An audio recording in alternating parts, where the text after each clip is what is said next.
Now I'm going to teach you how we thread our bobbin. So this is a fairly simple task, but there's one key thing that if you don't do it correctly, it's not going to turn out. So we have our spool of thread. It's loose, it's not threaded through our machine.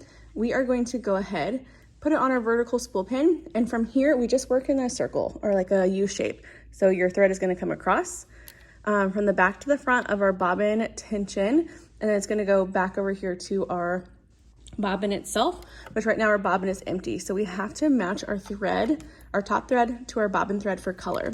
So what I'm gonna do is I'm gonna take my thread, I'm gonna take it across to our bobbin tension. We want to make sure that it gets put in between the two grooves. There's two grooves right there.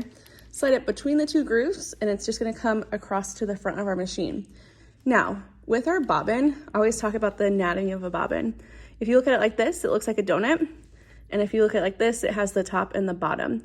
When we go to wind our bobbin, we do have to thread it first. So this is a little tricky, but I always say you go in through the middle and out through the top. So you have the bottom of your bobbin, the top of your bobbin, and there's a little hole on the side. So if I hold this up closer to you, you'll see right here, there is a little hole, and that's where our thread is going to go, okay?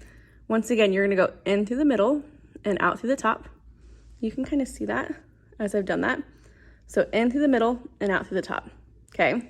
We're gonna pull this piece of thread up and we're just gonna pop it onto our bobbin. So we are actually gonna hold this top thread. Now this is where you're gonna use your foot pedal. So I'm gonna go ahead and step on my foot pedal. Oop, maybe I should engage my bobbin. That was my mistake. We're gonna step on our foot pedal and let it start to wind.